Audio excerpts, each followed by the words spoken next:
Màá pàdé yín bẹ̀.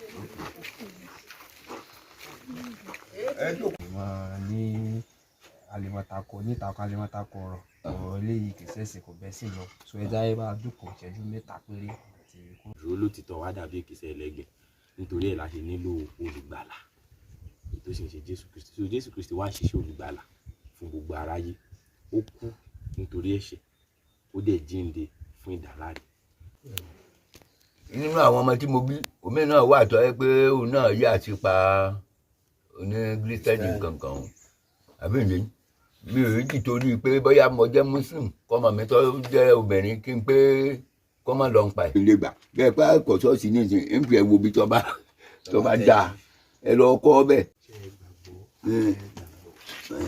àgbàgbọ́ àyètún gbàgbọ́ ẹ farabalẹ̀ o.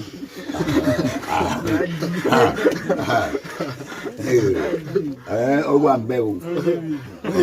ẹ jẹ́ kí gẹ́tẹ̀ dáadáa. Wọ́n lọ gẹ́tẹ̀ so that àmọ́ orí torí Olúwa fẹ́ràn ẹjọ́. Ìgbà tí mi ò ka bíbélì mi ò mọ̀ pé. Òun náà la fi sọ fún yín.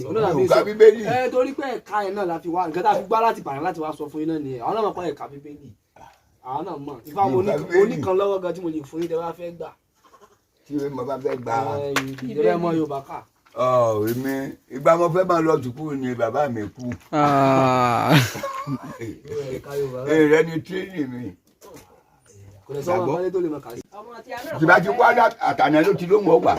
Kódà kéèkó ṣọ́ọ̀ṣì. Ó dà kọ́ bá ṣe pé òun lẹ bá ní èsì. Ló gbé bíbélì lọ ni. Bí ń lọ yóò sùn yóò fi rọrí. Tá a bá délé wa lọ́hùn níbi à ń gbé lọ́hùn yóò bí ó sùn báyìí yóò fi rọrí ni. Ẹ fún aládùá o kó wọlé tààràtààrà o olùdènà burúkú ò ní dènà àdúrà wa o. ṣe gba ọ̀rọ̀ wa tẹ́ gbà tá a sọ fún yín ẹ̀ fẹ́ ṣe gbàgbọ́ orí ọ̀fẹ́ yẹn náà kò ní fi yín sílẹ̀. títí láé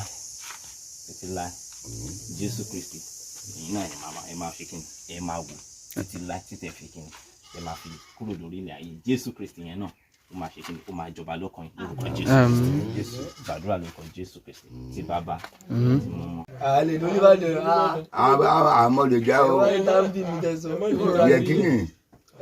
Yẹkínì Mákindé lórúkọ mi. ìyẹn gómìnà ni wàá bá gómìnà. Ṣé ẹ ṣe ní kí àwọn bọ́ máa lè?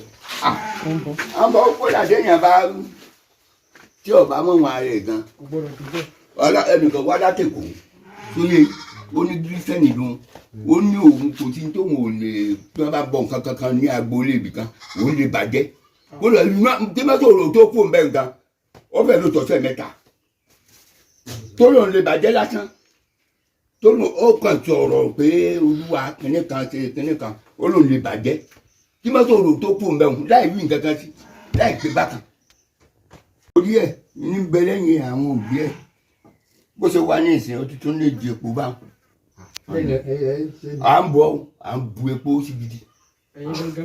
Gbogbo ìpè kan bàbá mi ni gbogbo àwọn tí wọ́n dáwọ́ lé tí wọ́n pé kò rí bẹ́ẹ̀ omi ò délé láì jẹ́ pé bóyá aṣògùn kan sí náà bóyá mẹ́rin kan tí wọ́n ń pè Adágbe níjọ́un ó ti pẹ́ o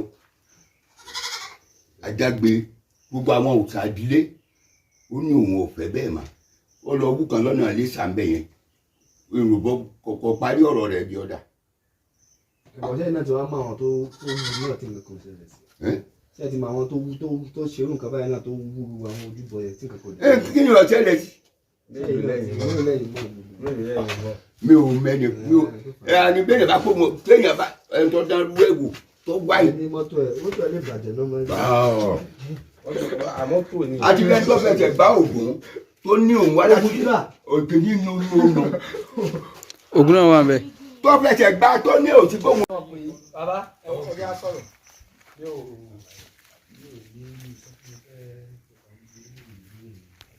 Is dismantling this in the name of Jesus. Inside me, the voice inside me.